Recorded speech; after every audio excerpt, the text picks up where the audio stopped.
wondering that even after holding the plank for so long, why aren't you getting the desired result?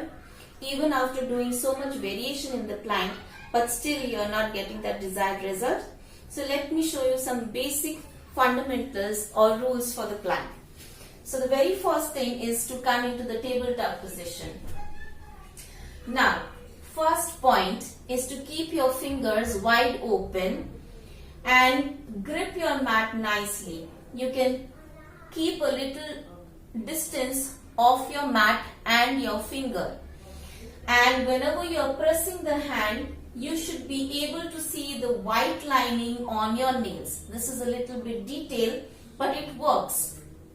Second point is to keep your wrist just under your shoulder. That means your shoulder and your wrist should be in one line. Neither your wrist should be ahead of your shoulder, nor your wrist should be behind your shoulder line. Third, your hand should be shoulder width apart. That means neither too far nor too close. Fourth, your fingers should be pointing in front. So check with your middle finger. The middle finger should be in a straight line. So this is the hand you have to keep in place. Once you keep your hand in place, your neck and your shoulders automatically falls right. The common mistake for going into the plank is lifting both your legs together and then stretching it back. So if you do so, you are already lifting your hip more than desired position and then trying to adjust yourself. In that case you are inclining your hand and then doing all the adjustment. Better to adjust your hands once, fix it up. Take length with your leg one by one. So first right leg or left leg, whatever you feel like. Stretch your ankle, your calf, your thigh muscles. Also you can feel the stretching on your knees. Then stretch your other leg, taking full length with your leg. Now your ankle and your toes will almost fall on top of each other. Alright. Now push your hip up a little bit so that you come parallel to your mat. Your head and your hip should be in one straight line. So keeping your neck neutral, neither tucking in nor looking up. Tighten your spine, that is tighten your hip and pull your belly up towards the spine, engaging your core muscle. So this is a perfect plank position. Now how to check that you are engaging your hip, spine and your core? If your hip is sinking down, you will feel a light pull in your navel and a squeeze in your glute and your back muscles. So that means this is not the right position. If you have lifted your hip, you could feel lighter on your core muscle and you can also feel more pressure on your wrist as you are pushing your hip up and stretching your hands, just like downward facing dog. Not exactly downward also, but like. So adjust your hip parallel to the mat. Keep your head in line with your hip. Tuck in your stomach. Keep your hip muscles tight. So, by the count of 10, you must be start feeling the burning sensation or the core muscles getting activated fully. In the summers, you might feel sweating by 15 counts only. Okay? So, this is the basic plank hold position.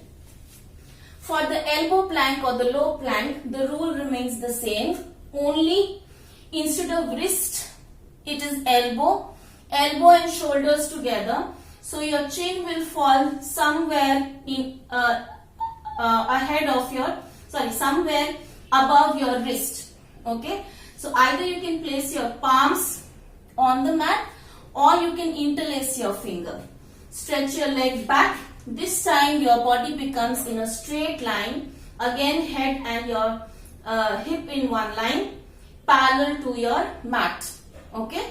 So full length with the leg, core engage, pulling your spine, navel to the spine to engage the core muscles more and keeping the hip tight.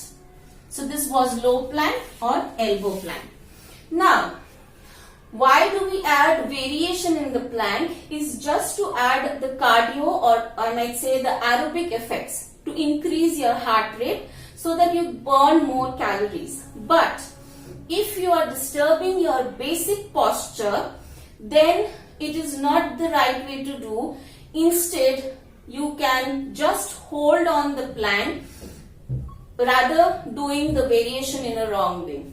What I'm trying to say is, suppose we are doing a mountain climber. So, while starting, it might be okay. Then with the 10 counts and 15 counts, it might show like this. That means you're lifting your hip and you're pressing your wrist. So that means your core and spine is not engaged. So you have to make a conscious effort to keep your spine straight, hip in line with the floor, and then do the mountain climber. Similarly, if I'm doing a jack, my hip level should be maintained rather than going up or rather than sinking down. Got my point? So any variation you do, the basic remains the basic. So I always tell in my class, if you are not able to give your basic in the variation, it is better to hold the plank instead of doing any kind of variation, because at least you are engaging your bone, your muscle group while you are holding a plank. It's okay that you are not doing the cardio part, but it is also very important to keep the posture correct. I hope I am clear in this point. Alright. What are the benefits of plank? Very common benefit which is popularly and marketed is we get a six-pack ab. Of course, it works on the core muscles, but more than that, it is working on the shoulders. It is strengthening our wrist, giving a good exercise for our whole arm, tricep, bicep, wrist and your shoulders. Plus, it is giving length to our leg. That means it is toning up our leg muscles. It is giving a straight line to our spine, opening our vertebrae into a straight line, improving the spine or the backbone posture. It is involving the core muscles as well, so need not to say that. Plus, it is also improving concentration and balance of the body, because as I said, you have to make a conscious effort to hold the position correct, to tuck in your stomach in, to keep your hip tight.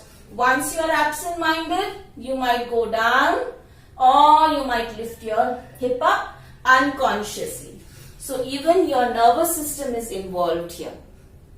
These are few benefits that I could remember right now. I'm sure there are many other benefits of plank. Plank is not a Western thing.